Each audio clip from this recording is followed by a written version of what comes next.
Bonjour, bienvenue dans la clé sur le temps. Mon nom est Isabelle et aujourd'hui, on va parler pourquoi c'est important de faire la différence entre la faute et la responsabilité.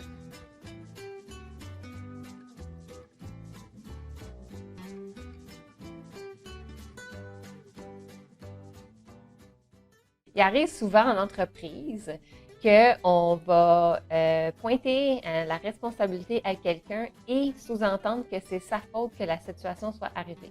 Par contre, il arrive souvent que finalement, c'était pas la faute de la personne si la situation est arrivée, mais plutôt c'est sa responsabilité de changer la situation ou d'améliorer la situation. Par exemple, il pourrait y avoir un rachat, il pourrait y avoir des circonstances du marché qui changent. On a tendance parfois, malheureusement, à essayer de trouver qui est le fautif. Et puis, en ce faisant, ça fait qu'il n'y a pas personne qui va vouloir être un fautif quand il ne sent pas qu'il y a eu une faute de fait par lui-même. Puis c'est le cas, la situation elle a changé et puis à ce moment-là, les paramètres qui étaient ne sont plus, ce qui fait qu'il n'y a pas une personne qui va se sentir nécessairement en faute. Par contre, il faut qu'il y ait des personnes qui se sentent responsables de prendre action pour changer la situation. Donc, si on garde un mindset où est-ce qu'on trouve la faute de quelqu'un à quelque chose, mais là, ça dit que cette personne-là n'a pas fait ce qu'elle aurait dû faire. Par contre, si on cherche plutôt à qui a la responsabilité de changer la situation parce qu'il y a plein d'éléments qui ont changé, ça change tout à fait le mindset.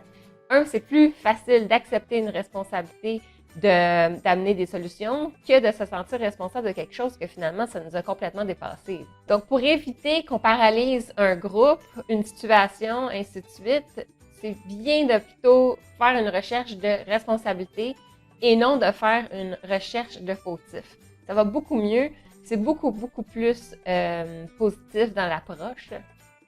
Donc, si dans votre entreprise, on a une tendance à chercher la faute pour pouvoir trouver le responsable pour que le problème se règle, il y a des chances que des fois, vous allez tourner en rond. Donc, essayez de faire changer cette culture-là pour aller plutôt, OK, ce serait qui pourrait nous aider à reconnaître la problématique et à trouver une solution? Et puis, pour nous aider à ne pas se sentir plutôt fautif, mais plutôt responsable et de prendre action, il y a quelques astuces pour y arriver. Le premier élément à prendre en considération, c'est de voir l'état des lieux. Ça voudrait dire d'imaginer ce que c'était dans le passé et puis essayer de bien se le photographier ou de se structurer pour qu'ensuite de ça, on regarde l'état actuel puis l'état futur des choses et on se dit, OK, c'est quoi le gap qu'il y a? Qu'est-ce qui manque aujourd'hui? Qui avant fonctionnait bien. Par exemple, on avait une procédure, une méthode de travail, ça fonctionnait très bien, puis là aujourd'hui, ça ne fonctionne plus. Parfois, ce qui va se passer, c'est que quand on est, mettons, par exemple, un groupe de 5 personnes, les méthodes de travail sont relativement beaucoup plus faciles ou plus fluides parce qu'il y a moins d'interactions, moins de complexité. Mais dès qu'on va monter à des équipes de 20, de 30, par exemple, à devoir tout orchestrer, mais là, il y a une rigueur au niveau de la communication qui devrait s'installer, ainsi de suite. Donc, à ce moment-là, d'identifier des nouvelles façons de communiquer ou de travailler devient finalement l'objectif, mais c'est de reconnaître le fait qu'avant, on était 5 et ça fonctionnait très, très bien, puis les méthodes étaient très adéquates. Et puis là, maintenant, à 25, 30, par exemple, les méthodes ne sont plus aussi adéquates puis pas aussi performantes. Par conséquent, les problématiques qui arrivent, c'est d'une évidence maintenant, à cause de la quantité de personnes, il faut faire un réajustement de nos façons de travailler. Le deuxième élément à prendre en considération, c'est pas seulement de regarder à l'intérieur de notre équipe qu'est-ce qui pourrait avoir changé, mais c'est aussi de regarder qu'est-ce qui a changé à l'extérieur de l'équipe. Des fois, ça peut être d'autres départements qui ont évolué. Ça peut être aussi, par exemple, des situations extérieures comme le marché a changé. Donc, ce qu'on faisait ou l'approche qu'on prenait pour interagir avec les clients ou pour donner un service, par exemple, aujourd'hui, ça ne va plus parce que les besoins ont changé complètement. Donc, par exemple, si on regarde le service à la clientèle aujourd'hui par rapport à la service à la clientèle il y a quelques années, on se rend bien compte que la façon de faire a vraiment beaucoup évolué. Et puis à ce moment-là, il y a eu des changements à faire au niveau des façons de faire et des outils à utiliser, et ainsi de suite. Donc, c'est la même chose pour tous les départements et tous les objectifs et tous les projets que vous avez. Il y a des chances que même si votre groupe reste, par exemple, la même taille ou la même façon de faire ou les mêmes choses à faire, ça se pourrait que l'extérieur qui interface avec vous a changé. Donc, à ce moment-là, si l'extérieur a changé, il faut s'y adapter. C'est pas de votre faute que l'extérieur a changé, mais c'est votre responsabilité de vous adapter à ce nouveau changement.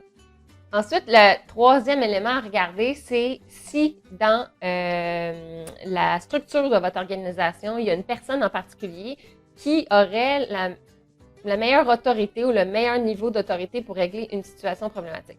Par exemple, vous vous rendez compte qu'il y a de la difficulté de développer, par exemple, une nouvelle solution pour votre client.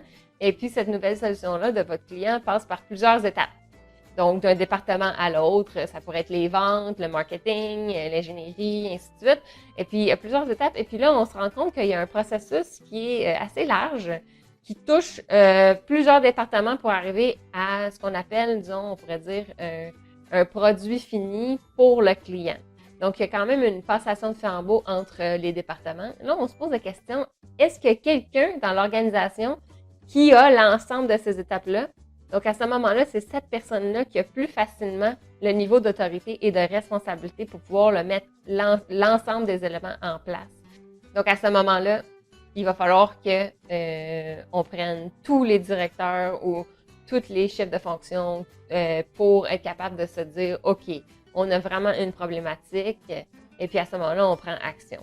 Des fois, ça arrive que c'est pas tous les départements ou tous les intervenants qui sont convaincus qu'il y a un problème. Donc, à ce moment-là, des fois, ça devient très difficile. Vous allez avoir un problème local, mais qui n'a pas encore affecté tout le reste des autres groupes. Donc, à ce moment-là, ça devient très difficile de vouloir passer à l'action pour prendre une responsabilité qui va être beaucoup plus globale. Donc, à ce moment-là, vous ne pouvez pas, vous, décider de dire « OK, mais je vais changer le processus », mais personne ne va embarquer. Puis, finalement, ce n'est pas encore votre responsabilité, mais vous vivez une situation difficile. Ce n'est pas encore votre responsabilité, ce n'est pas votre faute non plus.